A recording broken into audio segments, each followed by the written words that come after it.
नमस्कार। आप सभी का स्वागत है किस्से और कहानियों में टेल्स फ्रॉम दी हार्ट। आज हम दशा माता की कहानी, व्रत, दशा माता कौन है, उद्देश्य, पूजा विधि, महत्व, इन सब के बारे में बात करेंगे। जो आपको दशा माता की ये कहानी पसंद आती है तो please like, share and subscribe करें। तो चलिए शुरू करते हैं दशा माता की 10 कहानियां।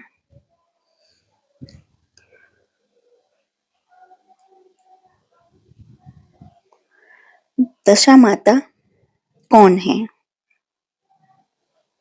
मान्यता है कि दशा माता माँ पार्वती का ही स्वरूप है।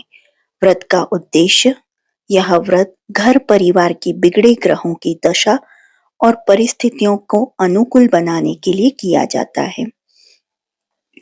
पूजा विधि, महिलाएं पूजा और व्रत करके गले में एक खास डोरा पहनती हैं ताकि परिवार में सुख, समृद्धि, शांति, सौभाग्य और धन संपत्ति बने रहे। कथा सुनने का महत्व, दशा माता की कथा सुनने से घर में सुख शांति आती है और सभी मनोकामनाएं पूरी होती हैं। पीपल वृक्ष, दशा माता की पूजा पीपल के पेड़ के नीचे की जाती है और पीपल के आसपास धागा बांधा जाता है। दशा माता की कथाएं, दशा माता की कई कथाएं प्रचलित हैं, जिनमें से कुछ प्रमुख कथाएं राजा नल और दमयंती, राजा दशरथ और राम और अन्य धार्मिक कथाएं शामिल हैं। दशा माता की कथाएं चैत्र मास की दशमी तिथि को सुनी जाती हैं।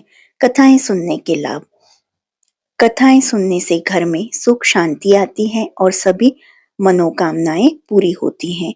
दशा माता की पूजा सामग्री, दशा माता की पूजा में पीपल के पेड़, धागा, हल्दी, कुमकुम, फल, फूल और अन्य सामग्री शामिल है। पूजा विधि, पूजा करने के बाद महिलाएं घरों पर हल्दी और कुमकुम के छापे लगाती हैं। व्रत करने वाली महिलाएं एक ही समय भोजन करती हैं, लेकिन भोजन में नमक का प्रयोग नहीं करती। दशा माता की कहानी, एक समय की बात है, एक राजा था। जब नाई उनके बाल काटने आया तो उसने राजा को बताया कि एक बहुत ही सुंदर कन्या है। उस कन्या को दशा माता का इष्ट था। वह पीपल की प्रतिदिन पूजा करती, दशा माता की कहानियां सुनती थी। दशा माता ने सोचा कि मेरा नियम रखने वाले की शादी अच्छी जगह होनी चाहिए। तो फिर राजा ने नाई से कहा कि ऐसी कन्या से मैं शादी कर लूं। राजा ने उस कन्या से शादी कर ली। शादी करके महल में आए। राजा के एक रानी पहले से थी। उस रानी ने सोचा कि इतनी सुंदर दूसरी रानी आ जाएगी तो मेरा रुतबा और आदर कम हो जाएगा। तो फिर जब बड़ी रानी काले हाथ करके आई और नई रानी के मुंह पर लगा दिया। राजा ने जब नई रानी का चेहरा देखा तो बहुत दुखी हुए कि नाई ने हमारे साथ धोखा किया। ऐसा काले मुंह वाली, गिलहरी जैसी शक्ल वाली लड़की से मेरी शादी करा दी। राजा ने नई रानी को अलग कक्ष में रख दिया। उससे बातचीत भी नहीं करते थे और उसकी तरफ देखते भी नहीं थे। राजा के ऐसे व्यवहार से छोटी रानी को बहुत दुखी हुआ। उसको समझ नहीं आ रहा था कि वो क्या करे, कैसे राजा को समझाए। फिर कुछ समय पश्चात उसने अपने पियर खबर भेजी कि मेरे 4 रंग की पोशाक, वैसी ही चौपड़ और झूले की रस्सी भेजना। उसके लाल, हरी, केसरिया और गुलाबी चारों रंग की पोशाक, चौपड़ और झूले की डोरी आ गई। फिर उसके बाद उसने दासियों को मालूम करवाया कि आज घूमने के लिए कौन से बाग में जाएंगे। उसको पता चला कि आज राजा गुलाब बाग में घूमने जाएंगे। उसने गुलाबी रंग की पोशाक पहन ली, 16 श्रृंगार किया और अच्छे अच्छे जेवर पहन लिए और फिर वह गुलाबी चौपड़ और गुलाबी रस्सी लेकर गुलाब बाग में राजा के आने से पहले ही पहुंच गई। बाग में पहुंचकर उसे गुलाबी चौपड़ बिछा दी और पास ही झूला डालकर झूलने लगी। राजा बाग में घूमने आए तो उन्होंने उसे देखा और सोचने लगे कि कितनी सुंदर राजकुमारी झूल रही है। रानी ने पूछा, चौपड़ खेलें? राजा ने हामी भरी। दोनों चौपड़ खेले, बातें करी और फिर राजा वहां से चले गए। राजमहल जाते समय राजा मन ही मन विचार करने लगी कि ऐसी सुंदर कन्या तो अपने महल में होनी चाहिए। राजा के महल में आने से पहले ही छोटी रानी दासियों की मदद से राजमहल आ जाती है। अब दूसरे दिन रानी ने पता कराया कि राजा कौन से वाले बाग में जाएंगे। रानी को पता चला कि राजा हरियाली बाग में जाएंगे। उस दिन रानी हरी पोशाक पहनकर और 16 श्रृंगार करके हरी चौपड़,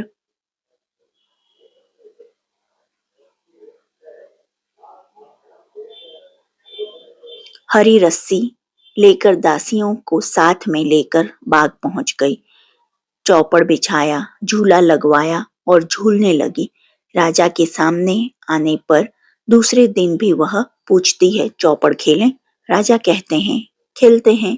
तीसरे दिन वह लाल बाग में गई, लाल पोशाक पहनी, लाल चौपड़ ली और लाल रस्सी लेकर गई। और फिर चौथे दिन केसरिया पोशाक पहनकर केसरिया चौपड़ रस्सी लेकर केसरिया बाग में गई।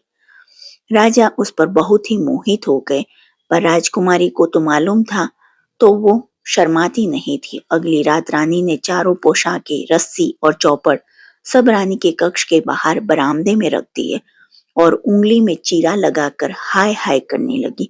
राजा को तो पहले से ही नींद नहीं आ रही थी और वह हाय हाय कर रही थी, तो उन्हें तो बहुत ही गुस्सा आया और वो बोले कि आज इस काले मुंह वाले को तलवार से मार डालूं, इसका किस्सा ही खत्म कर देता हूँ।